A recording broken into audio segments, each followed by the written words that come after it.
বা আমরা এভাবে বলতে পারি যে এটা হচ্ছে incompressible fluid. It's an incompressible fluid, it's ideal fluid. My dear students, যদি আমরা চিন্তা করি যে আমাদের যে ফ্লুইডটা ফ্লো করতেছে এটা একটা ideal fluid, in that case আমাদের ডেনসিটি সেম, ঠিক আছে?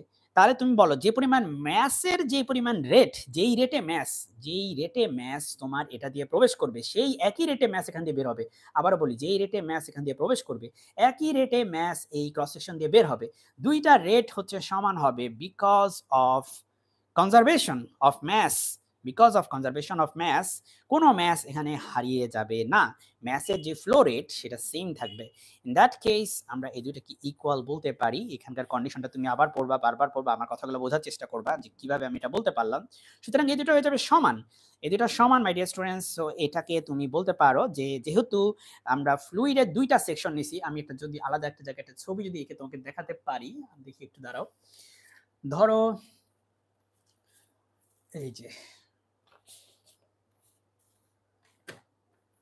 এই যে দেখো এখানে আমি একটা পাইপ আঁকলাম, হ্যাঁ একটা পাইপ আঁকলাম। সো এখান দিয়ে যে পরিমাণ পানি প্রবেশ করতেছে এখান দিয়ে সেম পরিমাণ পানি হচ্ছে বের হয়ে যাচ্ছে। ম্যাস কিন্তু সেম, এখানে ম্যাসের যে রেট এখানে ম্যাসের রেট সেম, ঠিক আছে? ম্যাস হারিয়ে যাচ্ছে না, পানি যে পরিমাণ ঢুকতেছে সে পরিমাণই বের হয়ে যাচ্ছে। সো এই পয়েন্টের A1 ρ1 A1 V1, আর এই পয়েন্টে হয়ে যাবে সেটা ρ2 A2 V2, বা আরেকটা পয়েন্ট নাও, এই পয়েন্টে হয়ে যাবে ρ3 A3 V3। এই সবগুলো হচ্ছে সেম হবে। তার মানে আমি নিশ্চয়ই বলতে পারি যে এই যে এখানে যে এই সিস্টেমটায় রো এ ভি এটা একটা কনস্ট্যান্ট টার্ম, এই রো এ ভি আর কিছুই না, এটা আসলে ম্যাস রেট, বা এটাকে তুমি ম্যাসও বলতে পারো, ঠিক আছে? রো এ ভি হচ্ছে এখানে ফিক্সড। ওকে ডিয়ার স্টুডেন্টস, এখানে এই জন্যই বললো যে রো এ ভি হচ্ছে ফিক্সড। তোমরা বয়েলের সূত্র পড়ছো, সেখানেও তোমরা জানো যে P1 V1 equal to P2 V2 কিভাবে হয়, right? This result expresses the law of conservation of mass in fluid dynamics. If the fluid is incompressible, একটু আগে বললাম ফ্লুইডটা যদি ইনকম্প্রেসিবল হয় তাহলে কিন্তু রো সেম, তার মানে তুমি দুই পাশ থেকে রো কেও কেটে দিতে পারো। ডেনসিটি যদি দুই পাশে সেম হয়, শুরুতে ডেনসিটি যা, পরও যদি ডেনসিটি তাই থাকে, সুতরাং তুমি এখান থেকে কিন্তু রো দুইটাকেও কেটে দিতে পারো, কারণ ডেনসিটি চেঞ্জ হচ্ছে না। ইন দ্যাট কেস ফ্লুইডের ডেনসিটি চেঞ্জ হচ্ছে না। সেক্ষেত্রে তুমি বলতে পারো A1 V1 equal to A2 V2, A1 V1 equal to A2 V2, ঠিক আছে? সো এটাকে আমরা কি বলি, এটাকে আমরা কি নামে ডাকি একটু দেখো তুমি এখানে আমরা কি নামে ডাকি এটাকে? আমরা এখানে লিখি যে এটাকে আর দিয়ে আমরা লিখি, দেখো flow rate, volume flow rate, এটাকে ভলিউম ফ্লাক্সও বলে বা ভলিউম ফ্লো রেট বলে। যখন রোটা অমিট হয়ে যায়, যখন রোটা থাকে না, তখন এটা হয়ে যায় flow rate, volume flow rate, right? Volume flux সেটা হচ্ছে A ইনটু V, এটা হচ্ছে কনস্ট্যান্ট হয়। তুমি এগুলো একটু পড়ে নিতে পারো, এগুলো পড়লে তোমার একটু আইডিয়া ক্লিয়ার হবে যেখানে কি লেখা আছে। তার আগে আমি একটু যদি আবার একটু তোমাকে দেখাই যে এই বিষয়টার মানে কি, এই জিনিসটার মানে কি, তাহলে তুমি একটু ভালো বুঝতে পারবে। দেখো আমি যদি আবার একটা যদি পাইপ আঁকি, লেটস সে এটা একটা পাইপ, সো এখানে এরকম করে একটা ক্রস সেকশন বের হয়ে গেল, এরকম ধরো।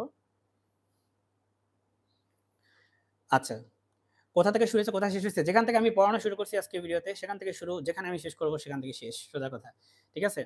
বাড়তি কোনো কিছু পড়ানো হচ্ছে না। সো এটা একটা ধরো, এটা একটা পাইপ, ঠিক আছে? এটা একটা পাইপ, তোমাকে সব লিখতে হবে যা এখানে আছে, নিজের মতো করে, নিজের মনের মতো করে নিজের ভাষায় লিখতে হবে। মাই ডিয়ার স্টুডেন্টস, দেখো এখানে একটা পাইপ আছে এবং এই পাইপটায় তুমি দেখো এখানে কি বলছে, এভি হচ্ছে কনস্ট্যান্ট। কেন এভি কনস্ট্যান্ট?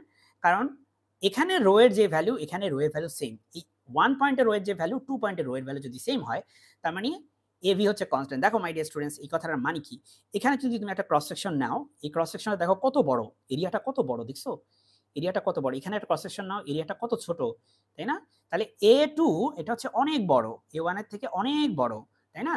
A2 হচ্ছে A1 এর থেকে অনেক বড়। তাহলে তুমি বলো দেখি ফ্লুইডের ফ্লো কোন জায়গায় বেশি হবে, মানে পার্টিকেলগুলোর ভেলোসিটি কোন জায়গায় বেশি হবে? দেখো এই V হচ্ছে ভেলোসিটিকে রিপ্রেজেন্ট করে, তার মানে এখানে ভেলোসিটি বেশি হবে, এখানে ভেলোসিটি হবে কম, এখানে হবে ভেলোসিটি কম।